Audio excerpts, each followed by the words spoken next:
Daisy, Daisy, give me your answer too. I'm half crazy. All for the love of you. It won't be a stylish marriage. I can't. Hello, Cubanwriter here, and today I'm going to be talking about a show I never thought I'd be doing a review on. It's called Glow, and it's on Netflix. Glow stands for The Gorgeous Ladies of Wrestling. The Netflix show chronicles the fictional history of the actual Gorgeous Ladies of Wrestling show, which was aired in the 1980s during a height of popularity in professional wrestling. When I was a kid in the 1980s, you couldn't escape the popularity of professional wrestling, not at least if you were a guy. All the kids at school talked about it. They loved Hulk Hogan and Andre the Giant and all these classic wrestlers. And I watched some professional wrestling as a kid, and I hated it. I hated it because it was obviously fake to me. It wasn't fake to me because I could tell that the blows weren't connecting or that nobody was really getting hurt.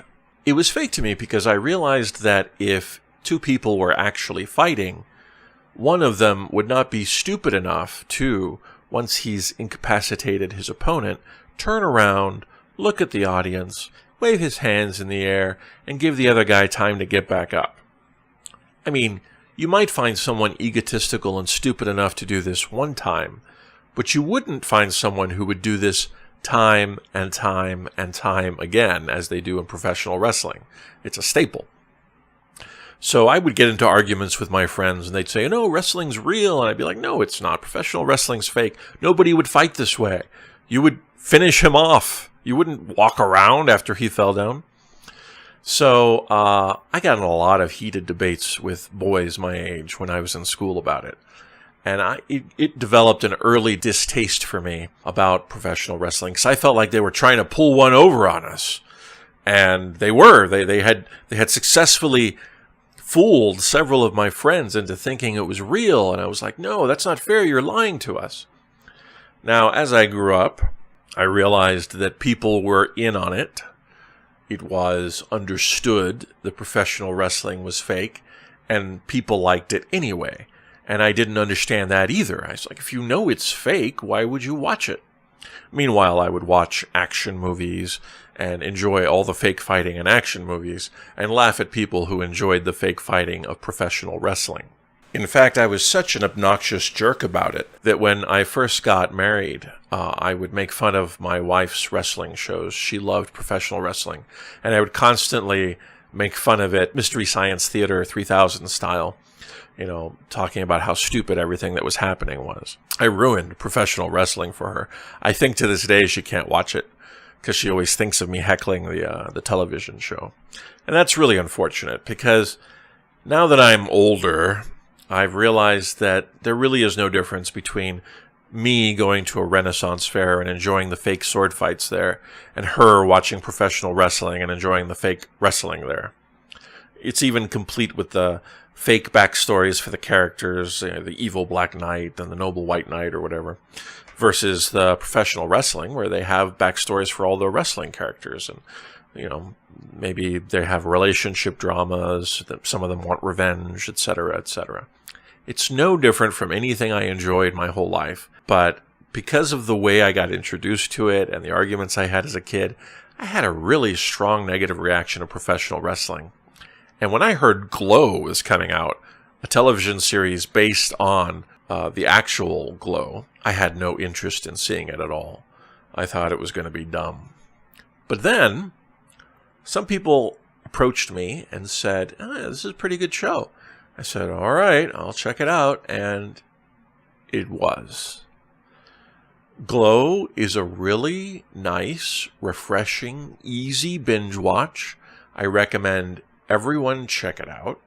The characters are interesting and comical, and they've done a really good job of straddling the line between being funny and having decent drama in their show. The main characters of the show are Ruth and Debbie, two friends who are both actresses. One of them's an experienced actress, and the other one's an aspiring actress. And they get sucked into the world of wrestling through a series of unfortunate events.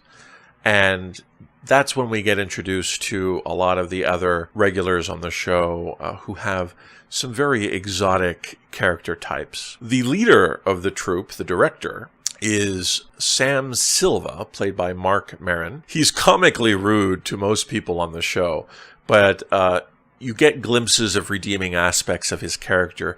He really is an artist who wants to create some important piece of art, but has been challenged in his career, and most of his creations haven't been well received. Another character that really helps to ground the show is the no-nonsense character of Cherry Bang, played by Sidel Noel.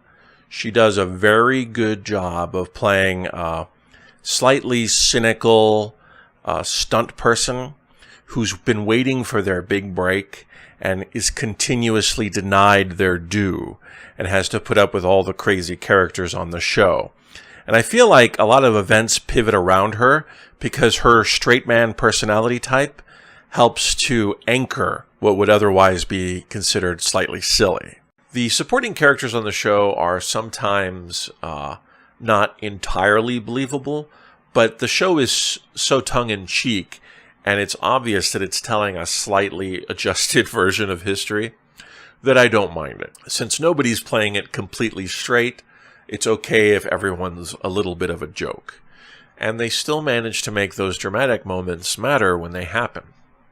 The short length of the shows, at 30 minutes each, make the content easy to digest and the binge swift and pleasant. You don't get bogged down in any scene for too long.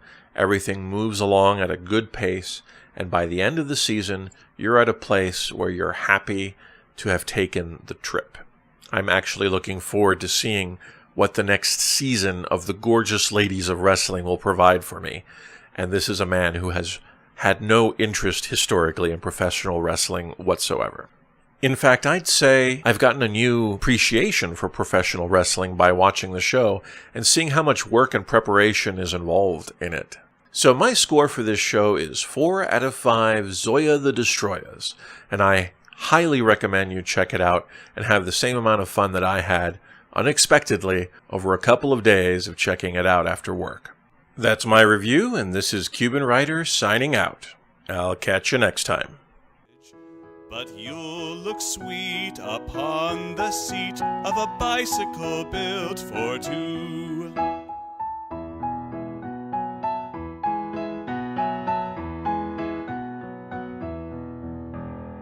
Daisy, Daisy, give me your answer due.